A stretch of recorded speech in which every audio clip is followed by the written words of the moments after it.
Welcome to the Album of Record podcast. I'm Craig Lindell, joined as always by Andrew Schnitke. Andrew has his brand new Foxing sweatshirt on for those who are watching on YouTube. And as a Patreon member, I believe you got a hefty discount using your Patreon code, right, Andrew?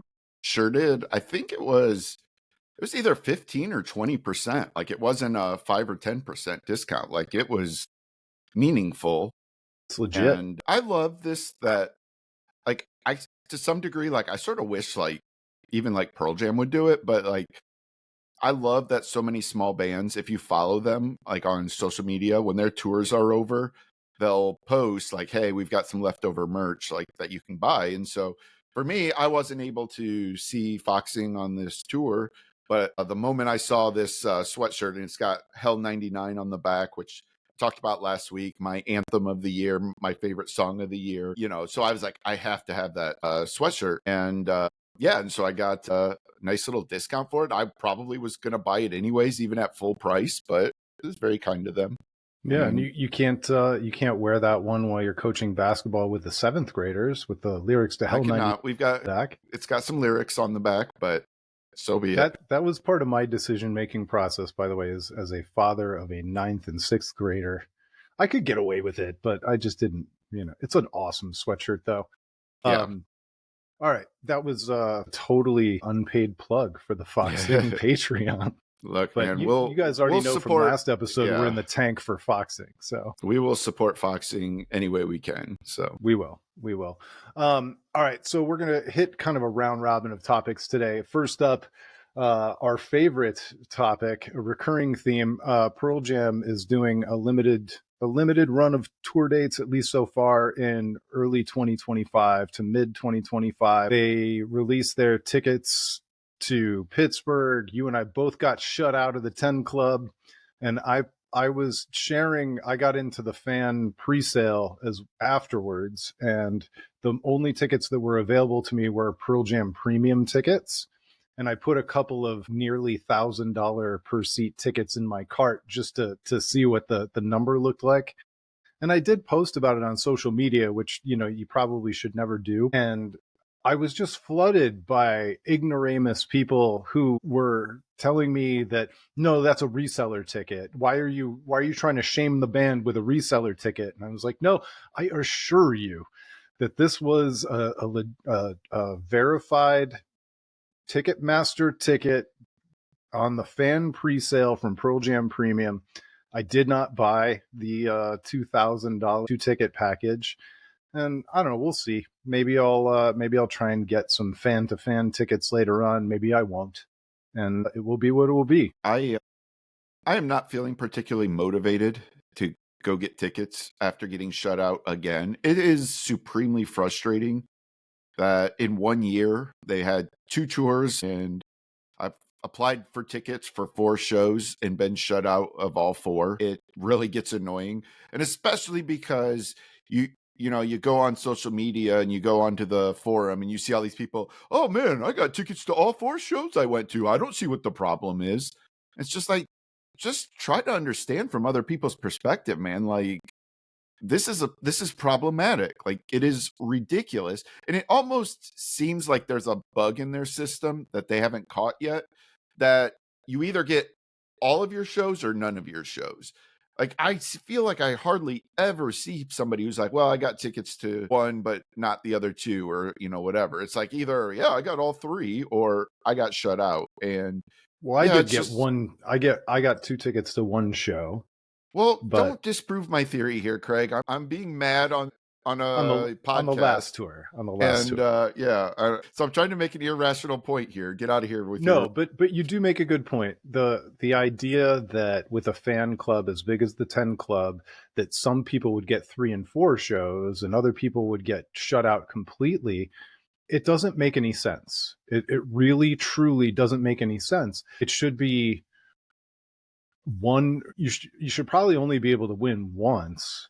Or do ranked choice. You rank the shows you want in an order, and then you have a system that goes. And once you get that one, you're on hold until everybody's got who requested gets at least one show. Right. Once they do, now we can start trying to fill everybody's second choice, and you repeat that process. And I'm guessing, by the way, that they're playing 2 shows in Pittsburgh, still none in Ohio, but the 2 shows in Pittsburgh are really going to draw from a huge Midwestern geography that's been relatively underserved. They played Chicago, they played the East Coast, but anywhere in between that is within a 10-hour drive, you got to figure that those 2 Pittsburgh shows were a huge Yeah, draw. they are doing Nashville as well on this leg, which is, That's true.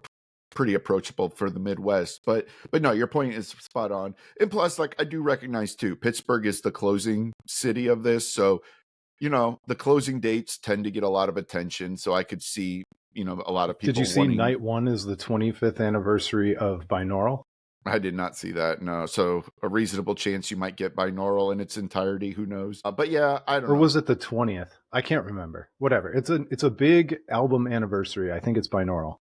It is Binaural. Binaural came out in 2000. But yeah, I don't know. It's just frustrating. I don't know what else to say about it at this point. This is a band that obviously we love dearly. I mean, it's my favorite band of all time. We talk about them literally at least once in every episode, even when we're not trying to. So I love the band. I love their music, but I really hate their business. And it's frustrating as well because this is the same band who used to pay a ton of lip service to always remembering what it's like to be a fan. And it really feels like they're shitting on their fans a lot. And it may not be the band member themselves. It may be, just the entity that they've put in place to run all these business operations, because they are, at this point, essentially a huge corporation. But, when we talk about another topic we're going to get to here in a minute, you just sort of wonder, at what point, though, is again, I'm going to say, how much, when is enough money enough? And I understand that's easy for me to say. I don't know anything about anybody else's financial situation. I get all of that. I understand it's complicated, but it just doesn't feel like it's for the art anymore. It really feels like, hey, we've got this established fan base that has proven they are willing to just keep paying whatever we ask for. So what if we just keep asking for more and more and more? How far can we get them to pay us? Well, and I think that's overstating it. I would probably defend the band. I think the system that they've got in place isn't working right now because too many fans are getting shut out. I think, as much as I hate to say it, I think $175 to $200 per ticket is the right price for tickets in the stadium. And the Pearl Jam premium tickets, if you believe what they say, and I do, it's only 10% of tickets, which it's a deal that they made with the devil Ticketmaster so that they sell a certain number of those premium tickets so that they can allot more to the fan club and so that they can keep their ticket prices low on the rest of them. And also the fan to fan marketplace where you're not allowed to sell for over face value. So if somebody's plans change in Pittsburgh and I do get in on some fan-to-fan tickets, I will pay face value via Ticketmaster with the verified tickets. And those are the things that Pearl Jam has put in place to at least keep the scalping market from turning it into Taylor Swift, which it absolutely could to some lesser degree than the Taylor Swift mania is a whole nother ballpark compared to what Pearl Jam fans deal with. Yeah, I mean, my frustration isn't with the ticket prices, but more so when I talk about them gouging into the fans, it's actually more talking about a lot of the merch drops that they do on their website through the fan club. It's just a lot of things that feel like they were put out that don't serve a lot of purpose other than create some FOMO and get people to pay a lot of money. A lot of things that I personally feel are way overpriced. Even when it comes down to, they did a limited edition re-release of Yield on vinyl for the fan club. And I don't remember how much it was, but it was pretty expensive. And there's nothing new on the album. There were no added tracks or anything. It was hey, we can just make something exclusive, sell a limited number of it and ask for a lot of money, and they get it. And so it's sort of a pattern of this kind of thing that's been frustrating, so that when that's bubbling under the surface, that stuff I can ignore. I didn't try to get that Yield and I don't care. But when that's already bubbling under the surface, and then you add the frustration of continuously getting shut out from trying to get tickets for them, that's when that whatever's bubbling under the surface kind of starts spilling up. And I'm not being rational about it. I'm just frustrated right now. I always forgive them eventually. If they put out another album as good as Dark Matter, I'll be up all in on that. I'll be trying to see him again, buying whatever I can. Like it is what it is, but it just gets a little frustrating and a little old. I agree completely.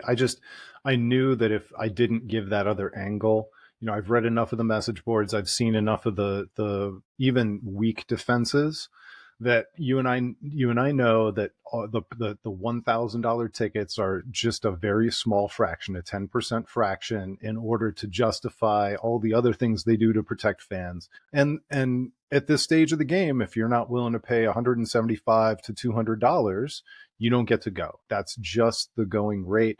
Whether you're seeing Bruce Springsteen, Pearl Jam, any of the quote unquote legendary level artists in basketball arenas or giant theaters. That's just what it costs now. Okay, where do you want to go first? So I'm gonna let you kind of introduce. Do you want to talk about the YouTuber who shocked the world this week? Yeah, we talk about that. So we'll set it up for those who don't know anything about it. Yeah, for anybody who's not aware of, well, we'll start with where I saw this first was actually on Anthony Fantano's secondary YouTube page, which this is going to kind of lead into, it's like a full circle kind of thing. But like, again, the fact that all these YouTubers have like second channels and third channels, like there's a whole gamification to YouTube, which, Craig and I are like, how do we figure this out? Because we're just two dudes who just want to put out a good show on YouTube and grow an audience. But apparently, like, there's a lot more that goes into being successful on YouTube. So anyways, Anthony Fantano, better known as the Needle Drop, he's been reviewing music on YouTube for, God, probably over a decade, right? He's been doing this forever. He posted a video on his secondary channel talking about this other YouTube channel called the Punk Rock MBA. It's Finn McKenty is the name of the guy who runs that channel. And it's a channel I have watched tons of videos on. So basically what he would do is he would talk about different punk and hardcore bands and give a very in-depth breakdown of their history, why they were relevant, what they were known for, how they impacted the culture. And he would sprinkle it in with, even some opinion stuff. But, it was just a very informative, like if you just wanted to know, okay, how do I get started with, like, the Misfits is a great example. For anybody who's not already a Misfits fan, they are actually a pretty daunting band to figure out how to get into because they have a very confusing discography. They had like their first album they recorded wasn't released until after, I believe, 2 or 3 other albums had already come out. They've got a lot of their stuff is just compiled into collections from various EPs. It's a tricky band to figure out. So, like, I've actually recommended his Misfits video to a couple people who have asked me about getting into the Misfits. I'm like, hey, watch his YouTube video. He kind of explains their history and, what they're all about. So I was a huge fan. Well, Fantano then posted this video, which showcased a recent podcast interview that Finn McKenty did, in which he said, frankly, this is a quote, I have absolutely no interest in music. And the gist of it is he acknowledged his background is in marketing and he created this YouTube channel just to make money. He doesn't listen to these bands, doesn't care about these bands. He would literally just look up stuff, find their Wikipedia page, turn it into a script, put some images together, produce a high quality product, and just put it on the internet. And he expressed, even some disdain for his viewers. He doesn't even particularly seem to like music fans in general. Very specifically, he said, I don't even listen to System of a Down. I've never listened to System of a Down. I read the Wikipedia. I threw a bunch of stuff together. But he also said, I've made enough money and I'm good. I'm out. I'm done. Yeah. So he's basically stopping his punk rock MBA YouTube channel. And, it was, as a fan, like, I did feel a little bit betrayed by this. Like, I have watched, like I said, a lot of his videos, and he says, well, it was all transactional and, you know, it was just relaying information he found on the internet. But like, I know he would sometimes express an opinion. He would say, like, this is my favorite album of this band. And I am curious how truthful he is being when he says he has no interest in music and that he doesn't listen to any of these bands. I don't know if I fully believe him. I don't know if this is a little bit of a marketing gimmick in and of itself. Like, it's a great Certainly way to could get be. attention to yourself is by making this claim. But I don't know. I don't know the guy, but it just really goes to show like how problematic YouTube can be then, that when it's all more about gamesmanship and figuring out the system. And if you can beat the system, you don't have to actually be an expert in anything. You don't have to be passionate about the things you're talking about. And it's frustrating to me, both as somebody who enjoyed his channel, but also as somebody who is trying to grow our own YouTube presence a little bit and really wants to rest on like, can you imagine if we would just say like, yeah, we don't actually listen to any music. Like, we're just doing this because we wanted to try to grow a YouTube channel, make some money. Like, I would hope that our genuine passion comes through, but like, I don't know. I didn't detect at all that there was any chance that Finn was not a fan of the music he was talking about. It is absolutely mind blowing. Now, like, So he was completely acting, and that it just the reason why I think it bothers guys like you and me so much is because we occasionally, like even this week, we're talking about some different news items and whatever else comes to mind, and so we are mining for content. This episode isn't going to be like the passion play, the record that we've loved forever and ever and ever. And like when I forced us to talk about the Creed record, or when I decided that we should probably talk about Throwing Copper by Live, that wasn't because it's from the heart and you and I love that, but we are absolute experts on there. We listen to those records, we listen to the music that was released before and after those records. We have firsthand experience with the culture that surrounded all of those different things. And I don't think we pretended to be anything other than who we are as we discussed those records. yeah, So there's an authenticity to it. And I don't know, the idea that this guy would say that there was no authenticity to it, maybe he's just bitter, maybe he's just burned out, or maybe it's true, but it's gross. It's absolutely gross. And I challenge him to turn over his channel to us. We'll take all those subscribers and we will yeah, serve them our mediocre content with all the passion that we can muster. yeah, for sure. Anyways, there's not a lot more to be said about it. It was just like, I even think in terms, like, I don't know. Do you watch Anthony Fantano's reviews? I only watch videos when you send them to me, to be honest. I'm not a big Okay. YouTube watcher. I'm still much more in the podcast players. I mean, he's been doing this forever, and like, he calls himself the internet's busiest music nerd, and he reviews every album of importance to the indie world and to the music culture. And like, I was just found myself like, just even as he was talking about Finn McKenty doing this and talking about maybe why he did it this way and how he feels about it, like, I even found myself thinking like, how do we even know Fantano likes music? Like, what if he doesn't like music? It would be every bit as implausible to me to find out that Fantano doesn't like music as it was for me to find out that Finn McKenty doesn't like music. Like, it's, But especially in this new world with, not AI, predictive language and whatever else, like if you and I wanted to do videos about records that we never listened to, all we'd have to do is grab the record, we grab the review from Brooklyn Vegan, Pitchfork, from Stereo Gum, we'd pump it into a language modeler, we'd tell it like, hey, I've got a brash attitude, please write me a pithy 4-minute script that's a little bit snarky and a little bit shitty, and it would pump that out. We would tweak it a little bit. We'd record a video, and all of a sudden, we were pretending to be experts on the latest indie pop record that you and I never listened to.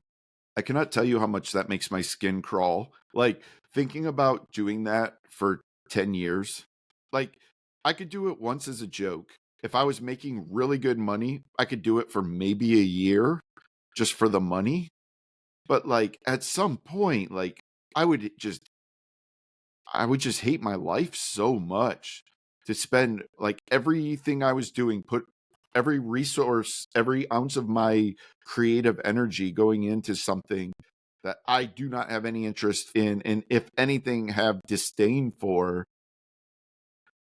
I just can't imagine doing that. Like that being my life, spending my entire life creating this fraudulent front facing enterprise. Well, I think the difference is that we do it as a hobby, we do it for the love, and if we can ever make any money, we'll be happy about it. I can I can think of a lot of people with day jobs that would prefer to craft content, even false content on video and crank it out 3 times a day than what they do from 9 to 5, 1,080 hours a year. No, I mean that is true. It's just and like from his perspective as a guy with a marketing background who, like as Fantano said in his video, suspects like he's now going to turn around and try to sell his services and helping people grow a YouTube channel. So if you view it through the lens of, for him it was never about the music, it was about the marketing side of it. Like, I mean, if you want to show people like, hey, look, I grew a channel this big based on something I hate, like imagine what I can do for you creating about something you love. Like that's a powerful selling point. So maybe if he just viewed the work not as talking about music, but as a marketing ploy on how can I beat the system, maybe that's where he got his creative energy and satisfaction from. Yeah. Well, and there are entire marketplaces to buy and sell YouTube channels, and a lot of them are set up in almost an automated fashion where I heard about an MMA site where they would just take the news of the day. It was voiceovers and pictures, and they're just cranking out content. The So difference here is there's no talking head. But, and this is a tale as old as time. There used the ask.com and all these different websites would have ghostwriters putting topics together because they had good Google reputations and they could be the leading resource for this topic or that topic. One of my favorite recurring themes is every year Nilay Patel from The Verge writes an article talking about the best printer money can buy, and it's a tongue-in-cheek thing just to recommend the latest Brother laser printer.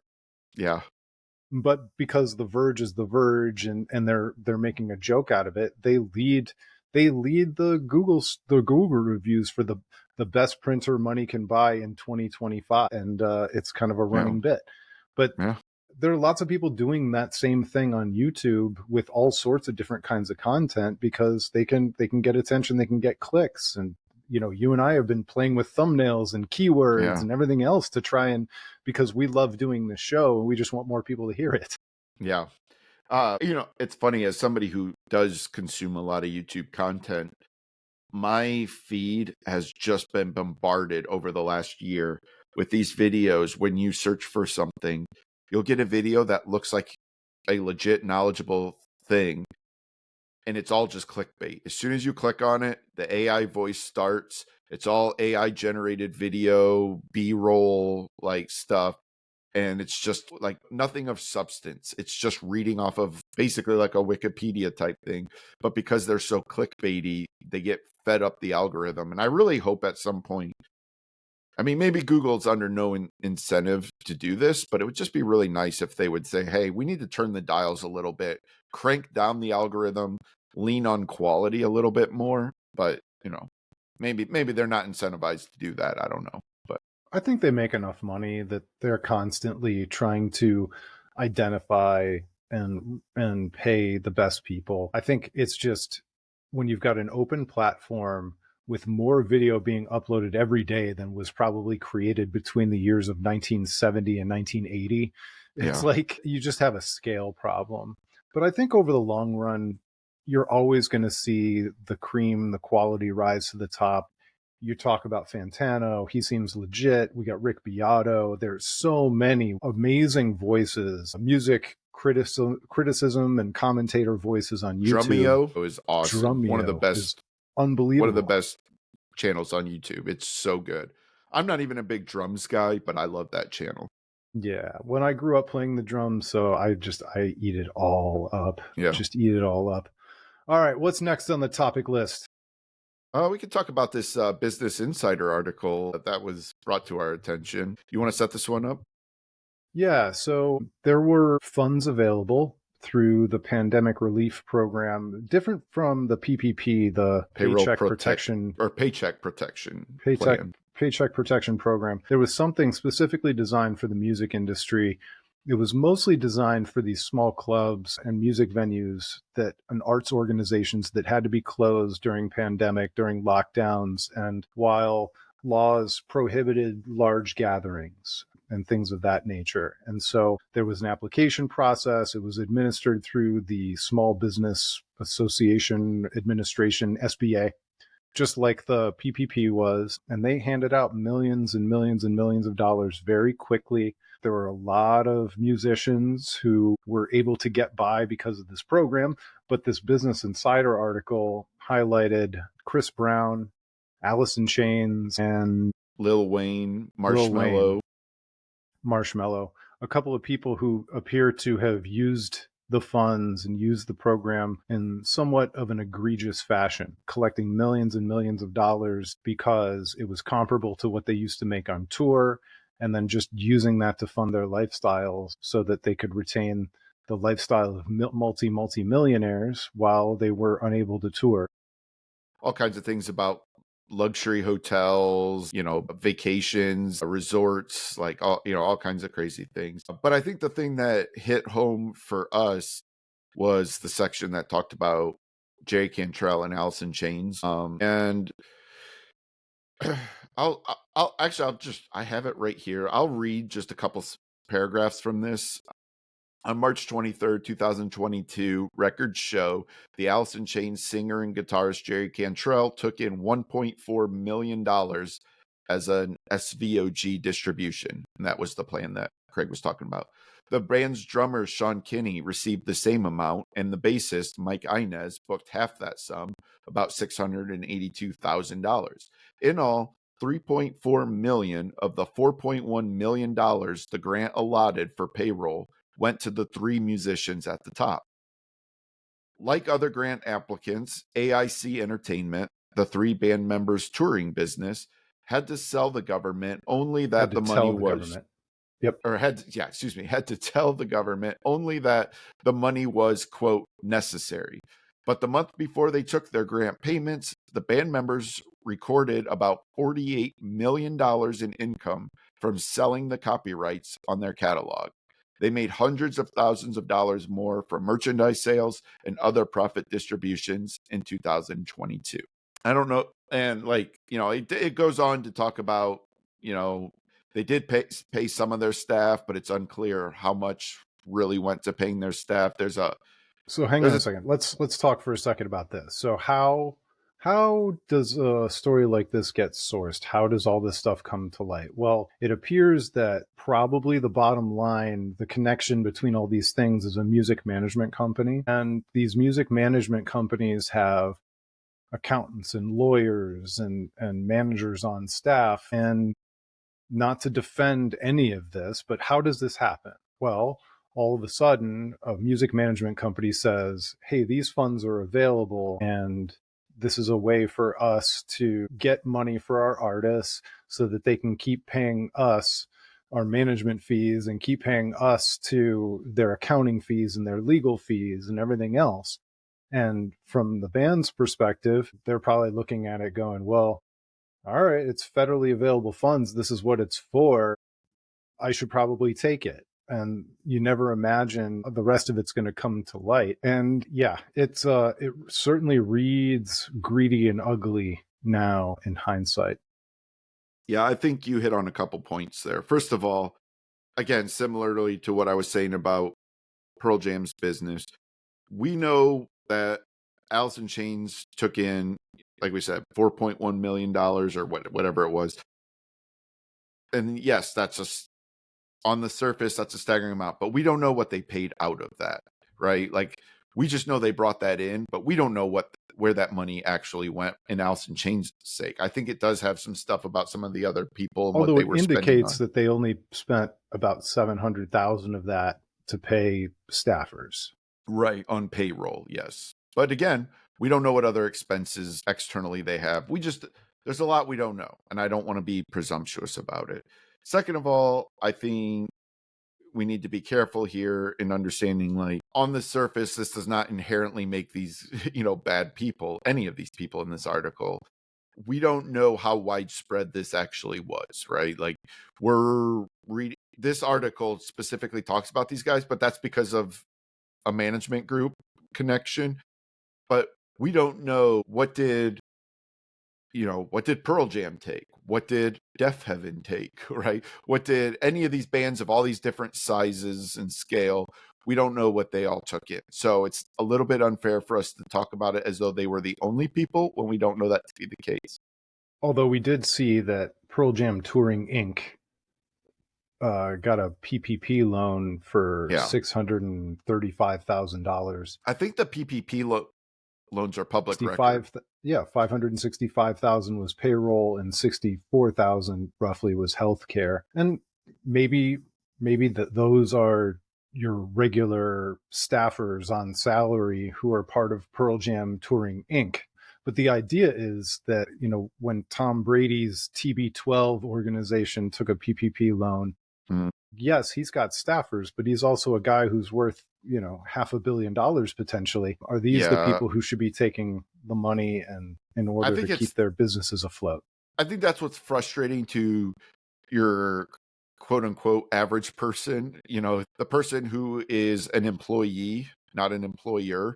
I think it can be a little frustrating to see, like, wow, we were in this crisis. So many people didn't know if we were going to lose our jobs. And it really seems like a lot of people just had their hands out taking money from the government. And our government just poured out this money without really vetting who needed the money. And, I'm not here to defend the government, but like, it was a crazy time. Nobody knew what was happening and what was going on. And maybe they felt it was more important to make sure we just got the money that could help keep people on payroll and keep paying the employees. And so they said, well, if we take the time to vet all of this, it's going to take too long and people are going to lose their jobs. So we need to just give out the money. Perhaps. I'm not here to say either way on that. What I'll just say is, again, when you see that they made $48 million in income from selling their copyrights, and then they turn around and ask for another $4.1 million, it's not a great look. The optics of it are not great, and it's a bummer to us as people who are huge Jerry Cantrell and Alice in Chains fans. Some of the similar things I said about Pearl Jam's business, I've been feeling lately about Jerry Cantrell's business as well. His merch is outrageously priced. He was selling his album on vinyl for, $50 on his website. We got like $60, $70 shirts, and like, I'm those aren't exact numbers, but it's really expensive. And I do think it sort of feels like these bands all realize, like, hey, we're not going to be getting new fans anymore. The fans we have are the ones we've got. So if we're not going to make new fans, our best way to make more money is to just keep charging more for our existing fans, many of whom are later in their lives, maybe a little bit more financially stable, maybe more willing to pay us more. And all that may or may not be true, but the optics of it are true. That is the way it looks from the outside looking in. And that aspect of it can be a little frustrating. Yeah. And I don't begrudge them selling their catalog rights for 48 million. That must be what the market was for that. And they deserve every penny of that. And should they have to dig into that to keep their touring company afloat during a worldwide pandemic? I don't know, maybe not. But the idea that they took another 4.1 million and only paid 700,000 of that out to keep their employees afloat means that they probably or likely or almost definitely took a ton of that money just for themselves. For the band members, the three band members. Poor William Duvall. Yeah. But then again, it's like, I want to be a little, like, I want to allow that maybe they just made a mistake. Maybe it was a crazy time and the management company is telling them what to do, and you have a management company and you have all those managers and lawyers so that you don't have to think too hard, and they're trying to maximize your earnings and maximize your value, and maybe they just didn't think. So it'll be interesting to see if they have anything to say. I'm guessing they won't say anything at all. Almost certainly not. This is the kind of thing you're better to just not even comment on. But the other part of it that really bugs me is that this program was specifically called the Shuttered Venue Operators Grant. And so I know that other people were open to it, but a lot of the working musicians that I know here in Cleveland who make their money on bar gigs and things like that were desperately sitting at home trying to find grants, trying to see if they could apply for unemployment, even though they never paid into the unemployment system because they're technically gig workers. And they were eventually allowed to apply for unemployment and got unemployment, even though they hadn't paid into the insurance program. And so you see that obviously this always happens, whether you're talking about CEOs of giant Fortune 500 companies or whether you're talking about minted millionaire rock stars from the 90s. The other end of the spectrum are the working class folks who don't have access to 48 million in publishing rights or publishing royalties when they sell the rights. And so it's gross. It sucks, you know? And I know a lot of businesses, you know, mine included, took PPP loans and didn't lay anybody off and kept those early days of the pandemic. We didn't know if we were even going to be allowed to keep our doors open. But by the time Alice in Chains applies for this in 2022, in March of 2022, it feels kind of egregious. Like, hey, you're now starting to tour again and you're going to collect all this money. Ugh. Yeah, I mean, I'm pretty sure. I think Jerry put out an album in 2022.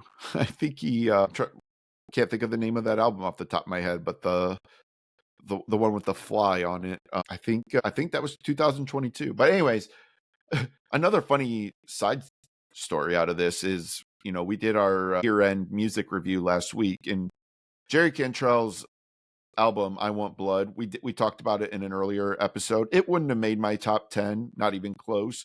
But what's funny is I realized, like, I didn't rank it at all in my list. Somehow, just totally forgot about it. I totally forgot that came out, and that is just mind-blowing to me that could happen to Jerry Cantrell, who's really one of my musical heroes, one of my absolute all-time favorite musicians. Still love the Epiphone guitar that you bought. Absolutely. The Jerry Cantrell signature. By the way, Brighton came out in October of 2021, so almost 2022. It was fourth quarter 21. Brighton came out even already, so yeah.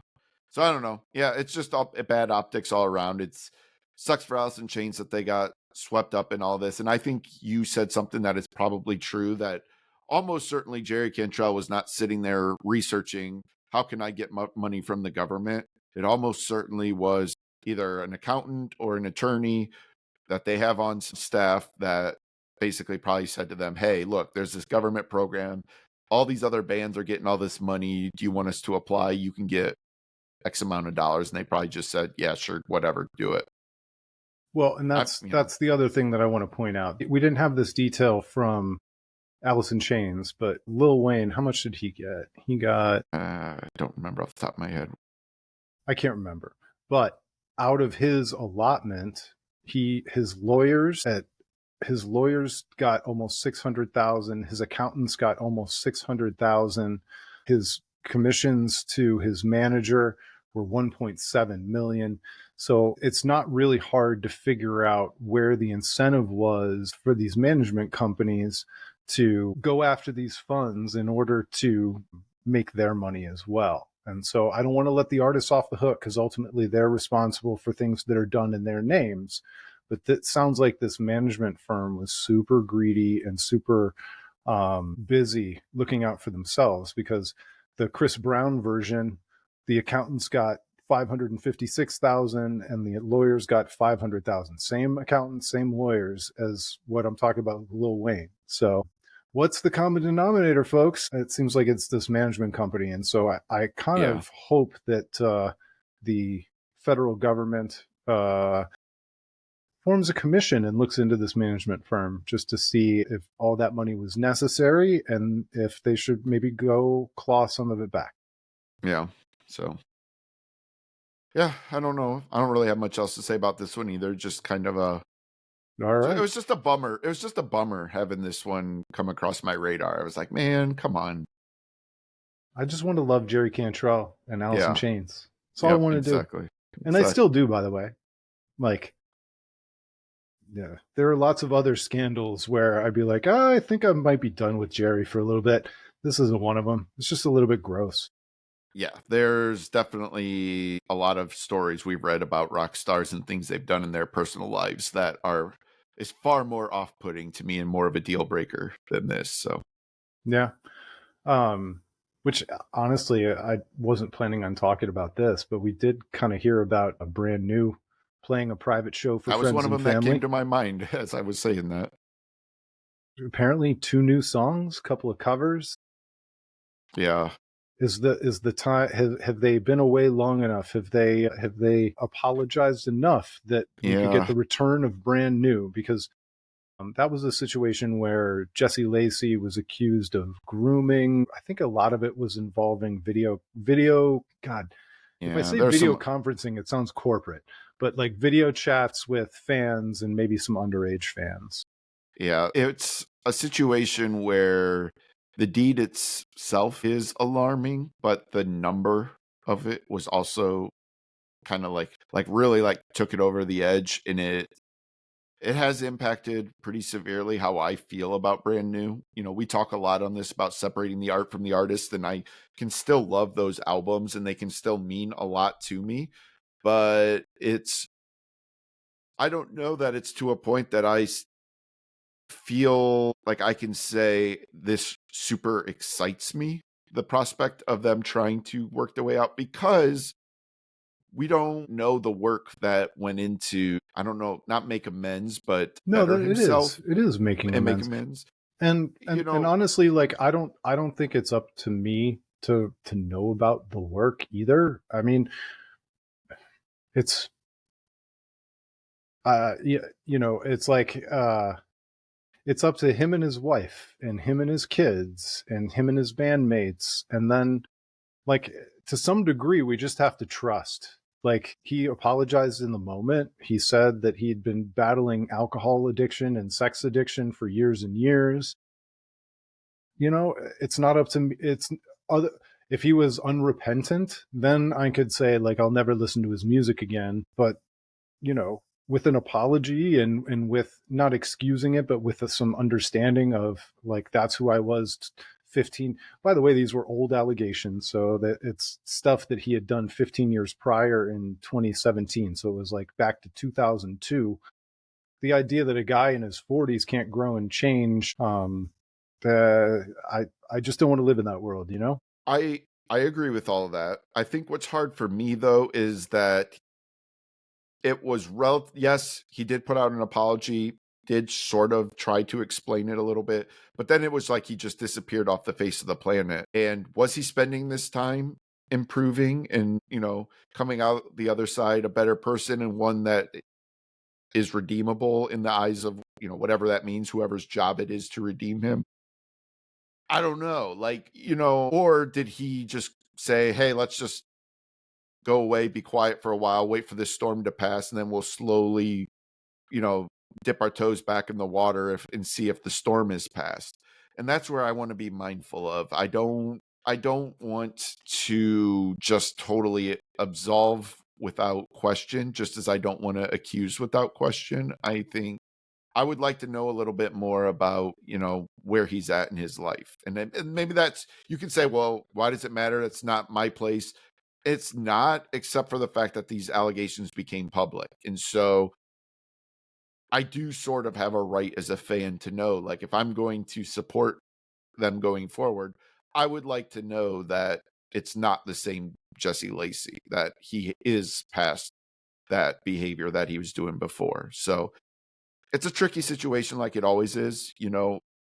I'll be upfront and I'll be perfectly frank. If they put out a new album, I would listen to it and I might like it, like I'm going to listen to it, because I do feel like I'm capable of separating the art from the artist.